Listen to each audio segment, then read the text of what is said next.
সংস্কার নিয়ে দলগুলোর মত পার্থক্যের বিষয় প্রকাশ করা হলেও কোথায় ঐক্যমত্য তা প্রকাশ করা হয়নি।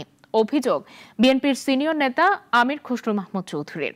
দলের নেতারা বলেন, সরকারের আচরণ পতিত স্বৈরাচারের মতো হয়ে উঠছে। জাতীয় প্রেস ক্লাবে এক আলোচনা সভায় এ থেকে তাদের বেরিয়ে আসতে হবে। সরকার নিজেদের এখতিয়ারের বাইরে কাজ করছে, যার কারণে সমস্যা সৃষ্টি হচ্ছে।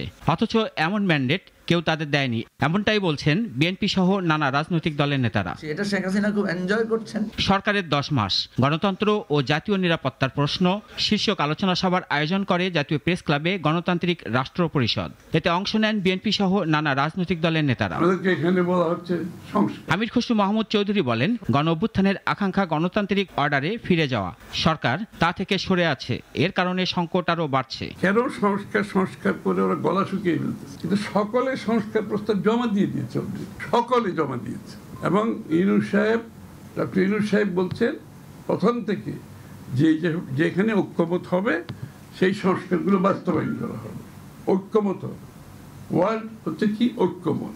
তাহলে সকলে জমা দেওয়ার পরও কোথায় ঐক্যমত হয়েছে এই বিষয়কে জাতিকে জানানো হচ্ছে না কেন?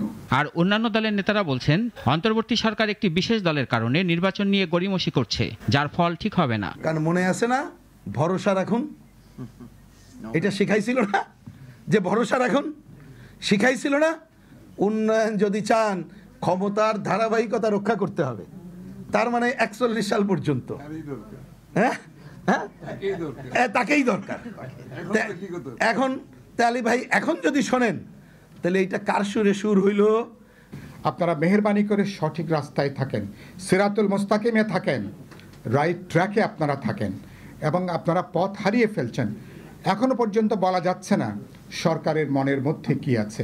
গণ অভ্যুত্থানে যারা আন্দোলনে ছিল, গণতান্ত্রিক প্রক্রিয়ায় সরকার না হাঁটলে তারা সরকারের বিরুদ্ধে যেতে চিন্তা করবে বলেও হুঁশিয়ারি দেন নেতারা। ওনার এই সাফল্যের জন্যই কি? রাশেদুল কাদির, নাগরিক, ঢাকা। ওয়ালটন আবারও মিলিনিয়ার অফারে ওয়ালটন ফ্রিজ কিনে আপনিও হয়ে যেতে পারেন মিলিয়নিয়ার।